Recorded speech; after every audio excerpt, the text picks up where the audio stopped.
Andhra Pradesh south ఇండియాలోనే one of the fastest growing states. కానీ ఈ స్టేట్లో వరల్డ్ క్లాస్ ట్రాన్స్పోర్టేషన్ లేదు. Major cities like Hyderabad, Bengaluru, Chennai, ఢిల్లీలో already strong world class infrastructure ఉంది. కానీ ఆంధ్రప్రదేశ్లో మాత్రం లేదు. పొటెన్షియల్ మేజర్ సిటీస్కి మెట్రో సిస్టమ్స్ ఇంకా రాలేదు. అయితే ఇప్పుడు ఈ స్టేట్మెంట్స్ చేంజ్ అవ్వబోతున్నాయి. ఏపీలోనే ఫాస్టెస్ట్ గ్రోయింగ్ సిటీస్ అయిన విశాఖపట్నం అండ్ విజయవాడకి మెట్రో రైల్ ప్రాజెక్ట్స్ని ఫైనలైజ్ చేస్తూ ఏపీ గవర్నమెంట్ డెసిషన్ తీసుకుంది. మరి ఈ ప్రాజెక్ట్స్ ఏపీ ట్రాన్స్పోర్టేషన్ని మారుస్తుందా లేదా అని ఈ వీడియోలో డిస్కస్ చేద్దాం.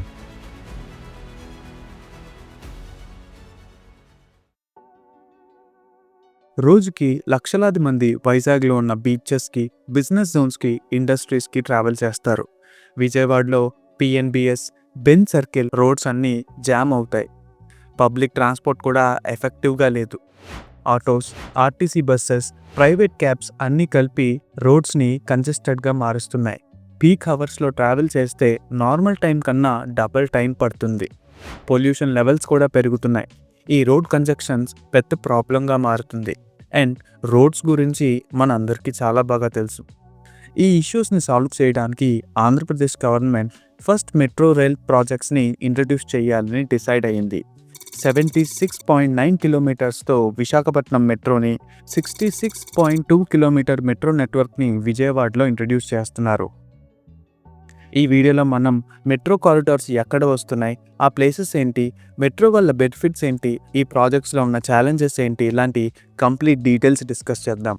వీడియో చాలా ఇన్ఫర్మేటివ్గా ఉంటుంది, సో మిస్ అవ్వకుండా ఎండ్ వరకు చూడండి. మన ఛానల్లో ఇలాంటి మరెన్నో infrastructure, roads, railways, urban development related topics discuss చేస్తాం. ఈ వీడియోస్ మిస్ అవ్వకుండా ఉండాలంటే సబ్స్క్రైబ్ చేయడం మర్చిపోకండి.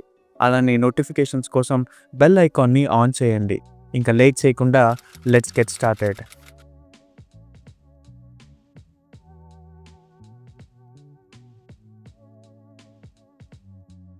అసలు మెట్రోస్ వల్ల యూజ్ ఏంటి, ఎందుకు అంత ఖర్చు పెట్టి మెట్రోస్ని బిల్డ్ చేస్తున్నారు, దానికి బెనిఫిట్స్ ఏంటో ఇప్పుడు తెలుసుకుందాం. మెట్రో ఒక సిటీలో ఉన్న ట్రాన్స్పోర్ట్ సిస్టమ్ని కంప్లీట్గా ట్రాన్స్ఫార్మ్ చేయగలదు. మెట్రోస్ ఉన్న ఆల్రెడీ చాలా సిటీస్లో తన ఇంపాక్ట్ చూపించింది. హైదరాబాద్లో మెట్రో వచ్చాక ట్రాఫిక్ కంజెక్షన్ 50 to 20% తగ్గింది. పీక్ అవర్స్లో మియాపూర్ టు అమీర్పేట్ రూట్లో 35% ట్రాఫిక్ లోడ్ని డిక్రీజ్ చేయడంలో మెట్రో హెల్ప్ చేసింది. బెంగళూరు ఔటర్ రింగ్ రోడ్ కారిడార్లో ట్రాఫిక్ 25% వరకు తగ్గింది. ఢిల్లీలో మెట్రో రాకముందు రింగ్ రోడ్లో daily 3 to 4 lakh vehicles travel చేస్తే ఇప్పుడు ఆ నెంబర్ 30%కి డిక్రీజ్ అయింది. మెట్రోతో ట్రాఫిక్ ఒకటే కాదు, ట్రావెల్ టైం కూడా ఇంక్రీజ్ అవుతుంది. మెట్రోస్ వల్ల హైదరాబాద్లో ఉన్న Miyapur to LB Nagar travel time 90 minutes నుంచి 45 మినిట్స్ వరకు రెడ్యూస్ అయింది.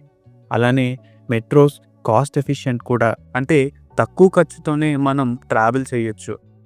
ఈ మెట్రో టికెట్స్ 5 రూపీస్ నుంచి 100 రూపీస్ వరకు ఉంటాయి. అదే మనం క్యాబ్స్ ఆర్ ఆటో చూసుకుంటే మినిమం 100 రూపీస్ ఉంటుంది. పొల్యూషన్ తగ్గించడంలో కూడా మెట్రోస్ హెల్ప్ అవుతాయి. ఇలా మెట్రోస్ వల్ల traffic, cost efficient, pollution, real estate areas అన్నీ బెనిఫిట్ అవుతాయి.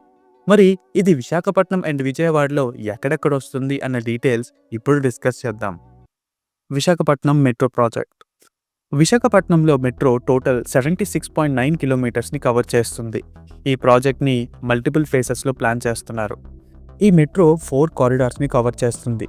కారిడార్ 1 స్టీల్ ప్లాంట్ జంక్షన్ నుంచి కొమ్మాది వరకు టోటల్ 34.23 కిలోమీటర్స్ ఉంటుంది. ఇందులో 29 స్టేషన్స్ ఉంటాయి. Steel plant, Srinagar, Gajuwaka, NAD, Kancharapalem, Gurudwar, zoo park, Madhurawada, Kommadi లాంటి మేజర్ ప్లేసెస్ అన్నీ ఈ ఫేజ్లో కనిపిస్తాయి. కారిడార్ 2 గురుద్వార్ నుంచి ఓల్డ్ పోస్ట్ ఆఫీస్ వరకు 5.2 కిలోమీటర్స్ ఉంటుంది. ఈ రూట్లో 7 స్టేషన్స్ ఉంటాయి. ఇక్కడ మనం ఆర్టీసీ కాంప్లెక్స్, పూర్ణ మార్కెట్ లాంటి ప్లేసెస్ని చూడొచ్చు. కారిడార్ 3 తాడ్చెట్లపాలెం నుంచి చినవాల్తేరు, ఆర్కే బీచ్ వరకు టోటల్ 6.91 కిలోమీటర్స్ మెట్రో లైన్ ఉంటుంది. ఈ లైన్లోనే మనకి Vizag railway station and RK beach లాంటి ప్లేసెస్ కనెక్ట్ చేస్తూ టోటల్ 9 మెట్రో స్టేషన్స్ ఉంటాయి. కారిడార్ 4 కొమ్మాది నుంచి భోగాపురం ఎయిర్పోర్ట్ వరకు టోటల్ 30.48 కిలోమీటర్స్ ఉంటుంది. ఈ కారిడార్లో టోటల్ 13 స్టేషన్స్ ఉంటాయి. ఈ లైన్ యూస్ చేసుకుని కొత్తగా బిల్డ్ అవుతున్న భోగాపురం ఇంటర్నేషనల్ ఎయిర్పోర్ట్ వరకు ట్రావెల్ చేయొచ్చు. ఇలా టోటల్ 4 కారిడార్స్ కలిపి టోటల్ 76 కిలోమీటర్స్తో మెట్రో లైన్ ప్రాజెక్ట్ని ప్రపోజ్ చేశారు. అండ్ ఈ ప్రాజెక్ట్ కోసం 11,498 crores ఖర్చు పెడుతున్నారు. కరెంట్ స్టేటస్ ప్రకారం ల్యాండ్ ఎక్వైజేషన్ పనుల కోసం గవర్నమెంట్ గ్రీన్ సిగ్నల్ ఇచ్చింది. మరి మెట్రో వైజాగ్ని ఎలా మారుస్తుందో మీ ఒపీనియన్స్ని కామెంట్ చేయండి. అలానే వైజాగ్ నుండి చూస్తున్నట్టయితే కామెంట్స్లో చెప్పండి. Vijayawada metro details. విజయవాడలో మెట్రో టోటల్ 66.2 కిలోమీటర్స్ని కవర్ చేస్తుంది.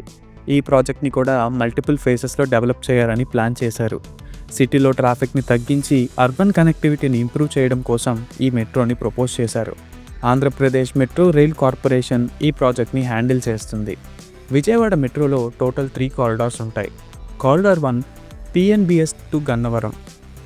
పిఎన్బిఎస్ నుంచి గన్నవరం వరకు టోటల్ 25.9 కిలోమీటర్స్ ఉంటుంది. ఈ కారిడార్లో టోటల్ 22 స్టేషన్స్ ఉంటాయి. PNBS, Vijayawada railway station, Gannavaram airport లాంటి మేజర్ కమర్షియల్ అండ్ ట్రాన్స్పోర్ట్ హబ్స్ని ఈ లైన్ కనెక్ట్ చేస్తుంది. ఈ రూట్లో ఎలివేటెడ్ 23 కిలోమీటర్స్ ఉంటే అండర్ గ్రౌండ్ 2.9 కిలోమీటర్స్ లైన్ ఉంటుంది. సిటీ సెంటర్ నుంచి ఎయిర్పోర్ట్కి డైరెక్ట్ కనెక్టివిటీ ఉంటుంది. కారిడార్ 2 పిఎన్బిఎస్ నుంచి పెనమలూరు వరకు టోటల్ 12.76 కిలోమీటర్స్ లైన్ వస్తుంది. ఈ రూట్లో 12 స్టేషన్స్ ఉంటాయి. PNBS, Benz circle, Autonagar gate, Penamaluru లాంటి ఇంపార్టెంట్ ఏరియాస్ని కనెక్ట్ చేస్తుంది. ఈ కారిడార్లో మెయిన్ ఫోకస్ విజయవాడ సిటీలో డెన్స్లీ పాపులేటెడ్ ఏరియాస్కి బెటర్ ట్రాన్స్పోర్ట్ సిస్టమ్ ప్రొవైడ్ చేయడం. ఆర్టీసీ బస్సెస్తో కంపేర్ చేస్తే ట్రావెల్ టైం 40% తగ్గుతుందని ఎక్స్పెక్ట్ చేస్తున్నారు. Corridor 3 PNBS to Amaravati. Total 28 kilometres line PNBS and Amaravati మధ్య వస్తుంది. ఈ కారిడార్లో 18 స్టేషన్స్ ఉంటాయి. మంగళగిరి, తుళ్ళూరు, అమరావతి క్యాపిటల్ రీజన్ వంటి కీ ఏరియాస్ని ఈ లైన్ కనెక్ట్ చేస్తుంది. ఫ్యూచర్లో అమరావతి క్యాపిటల్ డెవలప్మెంట్కి మెట్రో ఒక మేజర్ అసెట్ అవుతుంది. ఈ ప్రాజెక్ట్ కోసం అక్షరాల 15,000 కోట్ల బడ్జెట్ అలొకేట్ చేశారు. State government, public private partnership and central అసిస్టెంట్తో ఫండింగ్ని ప్లాన్ చేస్తున్నారు. ప్రజెంట్ ల్యాండ్ ఎక్వైజేషన్ పనులు స్టార్ట్ అయ్యాయి. ఫేజ్ 1 2027 కల్లా కంప్లీట్ చేయాలని ఏం చేస్తున్నారు. టోటల్ ప్రాజెక్ట్ని 2030 కల్లా కంప్లీట్ చేయాలని టార్గెట్ పెట్టుకున్నారు. మరి ఈ మెట్రో ప్రాజెక్ట్ విజయవాడని ఎలా ట్రాన్స్ఫార్మ్ చేస్తుంది అనుకుంటున్నారో కామెంట్స్లో చెప్పండి. మీరు విజయవాడ నుంచి ఈ వీడియో చూస్తున్నట్టయితే కామెంట్స్లో చెప్పండి. కంక్లూషన్. ఆంధ్రప్రదేశ్ పబ్లిక్ ట్రాన్స్పోర్ట్ సిస్టంలో ఒక మేజర్ చేంజ్ తీసుకొచ్చే projects Visakhapatnam and Vijayawada metro projects. ఈ ప్రాజెక్ట్స్ వల్ల ట్రాఫిక్ని తగ్గించడమే కాకుండా fast and efficient transport provide చేయాలని గవర్నమెంట్ ప్లాన్ చేస్తుంది. వైజాగ్లో స్టీల్ ప్లాంట్ నుంచి భోగాపురం వరకు, విజయవాడలో పిఎన్బిఎస్ నుంచి గన్నవరం, అమరావతి వరకు ఈ ప్రాజెక్ట్స్ కంప్లీట్ అయితే లక్షలాది మందికి ప్రయాణించడం సులువు అవుతుంది. మెట్రో వచ్చిన తర్వాత రోడ్ కంజెక్షన్ తగ్గడంతో పాటు ట్రావెల్ టైం కూడా డిక్రీజ్ అవుతుంది. ఇప్పటికే హైదరాబాద్, బెంగళూరు, ఢిల్లీ లాంటి సిటీస్లో మెట్రో వల్ల చాలా పాజిటివ్ ఇంపాక్ట్ వచ్చింది. ఆంధ్రప్రదేశ్లో కూడా ఈ పాజిటివ్ ఇంపాక్ట్ వస్తుందని ఆశిస్తున్నాను. మరి మీ ఒపీనియన్స్ ఏంటో మాతో కామెంట్స్లో షేర్ చేసుకోండి. That's all for today's video guys. ఈ వీడియో నచ్చితే లైక్ చేయండి, మీ ఫ్రెండ్స్ అండ్ ఫ్యామిలీకి షేర్ చేయండి. మరిన్ని ఎక్సైటింగ్ అప్డేట్స్ కోసం ఛానల్ని సబ్స్క్రైబ్ చేయడం మర్చిపోకండి. నెక్స్ట్ వీడియోలో మళ్ళీ కలుద్దాం. అంతవరకు తెలుగులోనే మాట్లాడుకుందాం. నేను మీ హోస్ట్ రాజారాం, సైనింగ్ ఆఫ్. జై హింద్.